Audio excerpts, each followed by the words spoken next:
നിഷാദ്, എടുത്തു പറയേണ്ട ഒരു സംഗതി, ഇത്തവണ നിലമ്പൂരിൽ ഈ ഉപതെരഞ്ഞെടുപ്പിന് കഴിഞ്ഞ തവണത്തേക്കാൾ പോളിംഗ് ബൂത്തുകളുടെ എണ്ണം വർദ്ധിപ്പിച്ചിട്ടുണ്ട്. 50-ലധികം പോളിംഗ് ബൂത്തുകൾ ഇത്തവണ അധികമാണ്. 263 പോളിംഗ് ബൂത്തുകളാണ് ആകെ പ്രവർത്തിക്കുന്നത്. അപ്പോൾ വലിയ തിരക്ക് എവിടെയും അനുഭവപ്പെടാനുള്ള സാധ്യതയില്ല. കാരണം അതിനനുസരിച്ചാണ് തിരക്ക് കുറയ്ക്കുന്ന രീതിയിലാണ് പോളിംഗ് ബൂത്തുകൾ ക്രമീകരിച്ചിരിക്കുന്നത്. എന്നാൽ പോലും ആദ്യ 3 മണിക്കൂറുകൾ പിന്നിടുമ്പോൾ ഭേദപ്പെട്ട പോളിംഗ് രേഖപ്പെടുത്തിയിരിക്കുന്നു. അതായത് 13.1% നേരത്തെ ഇപ്പോൾ സ്വാഭാവികമായും 14% കടന്നിട്ടുണ്ടാകും. എന്തായാലും വലിയ തിരക്കില്ലാതെ ആളുകൾ, ഇപ്പോൾ ഞാൻ കുട ചൂടിയാണ് നിൽക്കുന്നത്, അത്യാവശ്യം കുഴപ്പമില്ലാത്ത മഴ പെയ്യുന്നുണ്ട്. രാവിലെ മുതൽ ഈ നിലയ്ക്ക് ഇടവിട്ട് മഴ പെയ്യുന്നുണ്ട്. ശക്തമായ മഴ എന്ന് പറയാൻ കഴിയില്ല, പക്ഷേ ആളുകൾക്ക് പുറത്തിറങ്ങി വരാൻ കഴിയാത്ത വിധത്തിലുള്ള മഴ പെയ്യുന്നുണ്ട്. അപ്പോൾ അതിനെല്ലാം അതിജീവിച്ചാണ്, അല്ലെങ്കിൽ അതിനെ ഒഴിവാക്കിയാണ് ആളുകൾ രേഖപ്പെടുത്തി പലരും ഇവിടെ ഇരിക്കുന്നുണ്ട്. കുറച്ച് പ്രായം ചെന്ന ആളുകൾ വോട്ട് ചെയ്തോ? തിരക്കുണ്ടായോ? തിരക്കൊന്നും ഉണ്ടായിട്ടില്ല. സുഖമായി വോട്ട് ചെയ്തു. ക്യൂ നിൽക്കേണ്ടി വന്നോ? കഴിഞ്ഞ ആളൊക്കെ ക്യൂ നിൽക്കേണ്ടി വന്നിട്ടുണ്ടോ? സുഖമായിട്ട് വോട്ട് ചെയ്തു. ഹാപ്പി അല്ലേ? എന്തായി വോട്ട് ചെയ്തോ? തിരക്ക് തിരക്കൊന്നുമില്ല. കഴിഞ്ഞ തവണ ചെയ്യുമ്പോൾ തിരക്കുണ്ടായോ? ഒറ്റ ക്യൂ ഒന്നും നിൽക്കാണ്ട് തവണ വോട്ട് ചെയ്തു. പോവാൻ വേണ്ടി വെയിറ്റ് ചെയ്യണോ? വണ്ടി വരും. നിൽക്കാൻ പറ്റുന്നതാണ്. ഈ മഴ ബുദ്ധിമുട്ടിച്ചോ? മഴയൊന്നുമില്ല.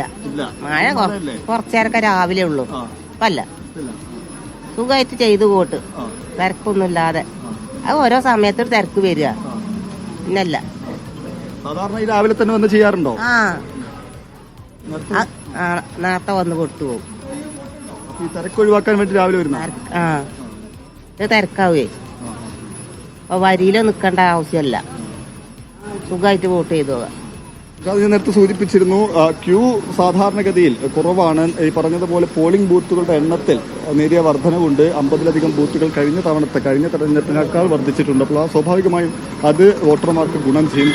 വലിയ തരത്തിൽ ക്യൂ നിൽക്കേണ്ടി വരില്ല, കാത്തു നിൽക്കേണ്ടി വരില്ല. എളുപ്പത്തിൽ വോട്ട് രേഖപ്പെടുത്തി സുഗമമായി മടങ്ങാൻ കഴിയും. ആ നിലയ്ക്കാണ് ബൂത്തുകൾ ക്രമീകരിച്ചിരിക്കുന്നത്. പറഞ്ഞതുപോലെ ഈ ബൂത്തുകളുടെ എണ്ണം വർദ്ധിച്ചതോടുകൂടി ഒരു ബൂത്തിൽ അല്ലെങ്കിൽ ഒരു പോളിംഗ് സ്റ്റേഷനിൽ അധികം വോട്ടർമാർ വരാത്ത വിധത്തിലാണ് ആ ക്രമീകരണം ഏർപ്പെടുത്തിയിരിക്കുന്നത്. അപ്പോൾ സ്വാഭാവികമായും ആ നിലയ്ക്ക് വോട്ടർമാർക്ക് അത് സുഗമമായി വോട്ട് രേഖപ്പെടുത്തി മടങ്ങാൻ കഴിയും. പ്രായമുള്ളവരടക്കം ഇതിനോടകം വന്നു കഴിഞ്ഞു. മഴ വലിയ കാര്യമായില്ല, പക്ഷെ ഇടവിട്ട് മഴ പെയ്യുന്നുണ്ട്. പക്ഷേ അത് ബുദ്ധിമുട്ടാക്കുന്നില്ല. വലിയ മഴയില്ല എന്നാണ് പറഞ്ഞത്. നിലമ്പൂരിനെ സംബന്ധിച്ച് ഇതിലും വലിയ മഴ കണ്ടതാണ്. അപ്പോൾ ആ നിലയ്ക്ക് ഈ മഴ വിഷയമല്ല എന്നാണ് വോട്ടർമാർ പറയുന്നത്. ഈ മഴയെ അതിജീവിച്ചും അല്ലെങ്കിൽ മഴ അവഗണിച്ചും അവർ വോട്ട് രേഖപ്പെടുത്താൻ എത്തുമെന്നാണ് വോട്ടർമാർ പറയുന്നത്. എന്തായാലും ഇതുവരെ കാര്യമായ പ്രശ്നങ്ങളോ മറ്റ് ബുദ്ധിമുട്ടുകളോ വോട്ടെടുപ്പിന് ഉണ്ടായിട്ടില്ല എന്നുള്ള ആശ്വാസം കൂടിയുണ്ട്. ചെറിയൊരു പ്രശ്നം വഴിക്കടവിൽ ഉണ്ടായിരുന്നു. വഴിക്കടവിൽ വോട്ടിംഗ് മെഷീൻ തകരാറിലാവുകയും മിനിറ്റുകൾക്കകം, അതായത് പെട്ടെന്ന് തന്നെ അത് പരിഹരിക്കുകയും വോട്ടെടുപ്പ് വീണ്ടും പുനരാരംഭിക്കുകയും ചെയ്തു. അപ്പോൾ ആ നിലയ്ക്ക് കൃത്യമായ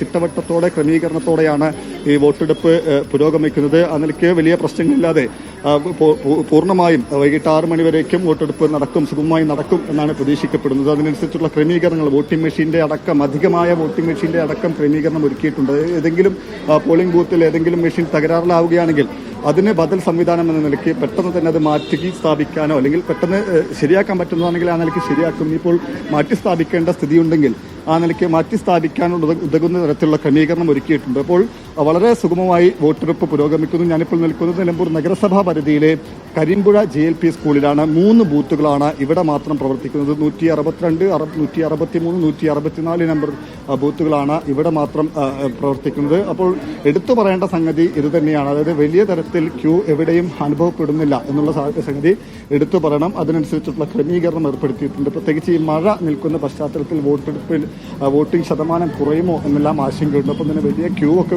വന്നാൽ ഒരുപക്ഷെ അത് ആളുകൾക്ക് ബുദ്ധിമുട്ടുണ്ടാക്കുകയും അപ്പോൾ ആ നിലയ്ക്കുള്ള പ്രശ്നങ്ങൾ എവിടെയും ഇല്ല എന്നുള്ള ആശ്വാസമുണ്ട്. വോട്ടെടുപ്പ് വളരെ സുഗമമായി പുരോഗമിക്കുന്നു. ഇതിനിടെ സ്ഥാനാർത്ഥികൾ വിവിധ ഇടങ്ങളിൽ, ബൂത്തുകളിൽ, മറ്റ് പ്രദേശങ്ങളിലെല്ലാം തന്നെ പര്യടനം നടത്തുന്നുണ്ട്. എടുത്തു പറയേണ്ടത് LDF സ്ഥാനാർത്ഥി M സ്വരാജിനും UDF സ്ഥാനാർത്ഥി ആര്യാടൻ ഷൗക്കത്തിനും മണ്ഡലത്തിൽ വോട്ടുള്ളവരാണ്. എന്നാൽ സ്വതന്ത്ര സ്ഥാനാർത്ഥിയായി മത്സരിക്കുന്ന PV അൻവറിന് മണ്ഡലത്തിൽ വോട്ടില്ല. ഷബീർ ഉമറാണ് വിവരങ്ങൾ നൽകിക്കൊണ്ടിരിക്കുന്നത്. ആളുകൾ പലയിടത്തും